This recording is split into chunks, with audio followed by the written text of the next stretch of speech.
Hey guys, I'm gonna talk more now because why not?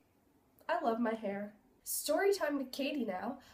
I used to not like my hair. Well, I guess before that I was pretty much indifferent about pretty much everything on my body. I didn't think I was particularly beautiful or ugly or anything. I was just a kid and I didn't really care. Like, I dressed up and I wore frilly things. I also wore boyish things, but it didn't really matter to me but what I wore because it all ended up being stained with grass. And I'm pretty sure my mom was the only person who cared about what I wore. In grade 6, more grade 6 stuff because grade 6 sucked. I started thinking that my hair was too puffy. I thought it was too big. I kind of felt like Hermione, I guess. And except Hermione didn't care because she was awesome. And I did, because girls were really mean then. So I thought my hair was too poofy, and I was just angry. So at the start of grade 7, I cut it about here, and I was like, oh my gosh, this is so short, this is crazy, I've never done something like this before. I felt really rebellious. So then after that, I cut it to about here, or like shorter than that, and I dyed underneath my bangs red. And that was the coolest thing I'd ever done. Like, that was crazy. And after that, I grew it out to here.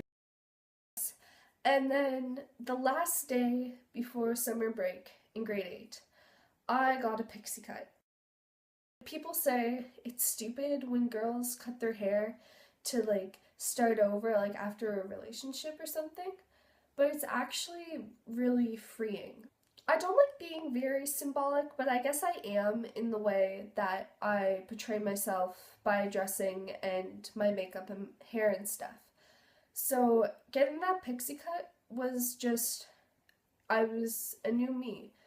I wasn't that little girl in grade 6 anymore. I was starting to actually have friends, and even though grade 8 sucked, I was still in a better place. I was still happier, and I had healthy relationships with people, and I was just altogether better than then.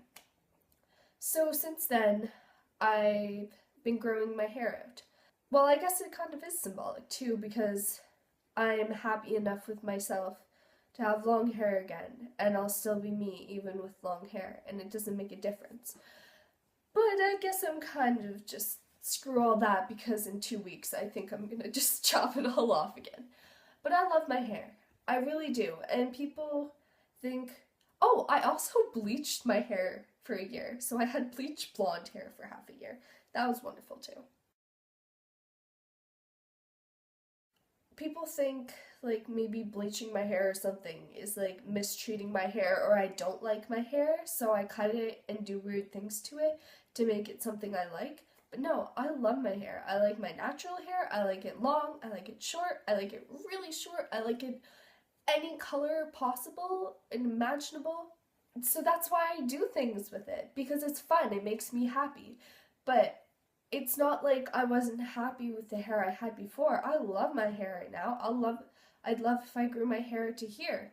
But I clearly have no patience. And I'm like, well, either I'm gonna grow it out or put it in a pixie cut. So I think I'm just gonna go short, because that doesn't take as long. I don't know. It took me a while to like my hair again, and it's always changed with me as I've grown, and not just getting longer, getting shorter and changing colors. And it's always something that I can be sure that it will represent me and how I feel. And now I like more things about me. Well, I always liked my eyes. I like my eyes. They're pretty. That's why I always... And that's another thing. That's why I put makeup on it. Because I like my eyes. I'm like, look at my eyes. They're pretty. They're all pink and blue and lovely. And then I like my lips. And I have weird things growing on my ears because that's my birthmark. And last year I was gonna get it taken off because surgery. But now I'm like, you know what? My ears are fine. I was born with this ear. It's actually really gross looking. But you know what? Who cares? It's me. I can't change that.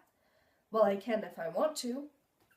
But I don't want to anymore because I'm fine with that.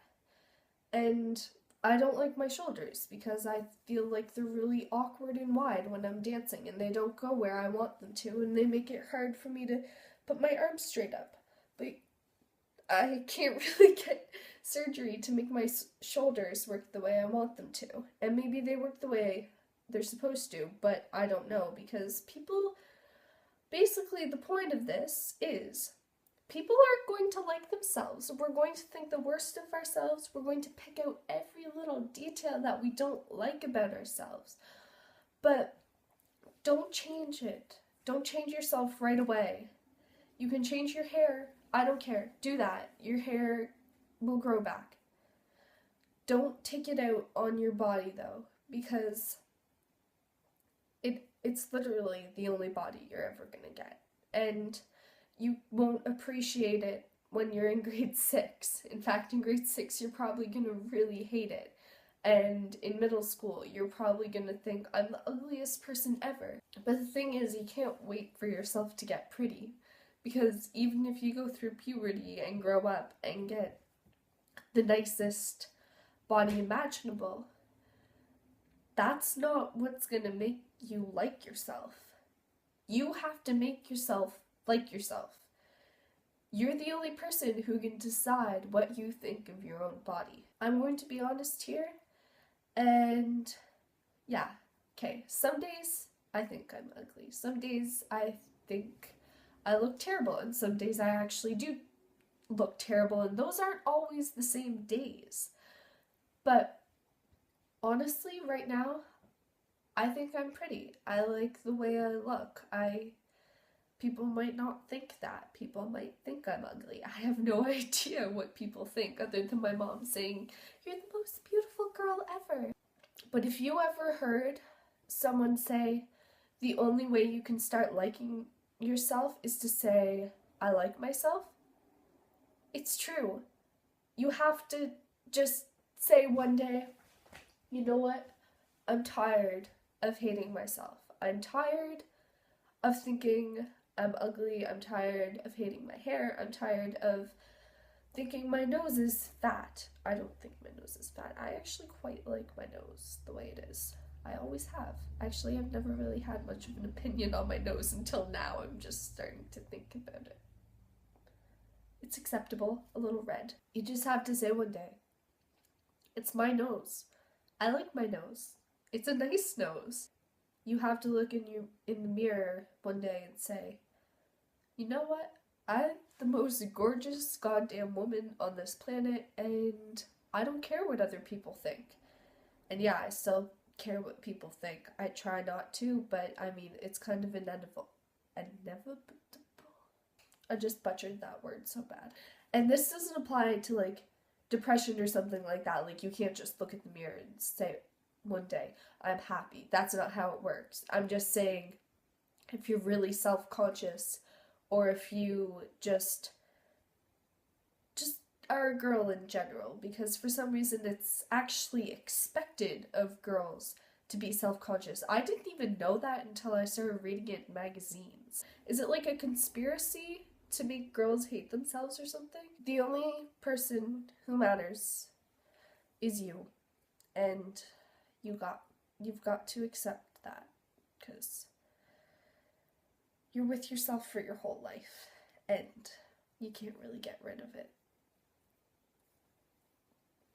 Bye again.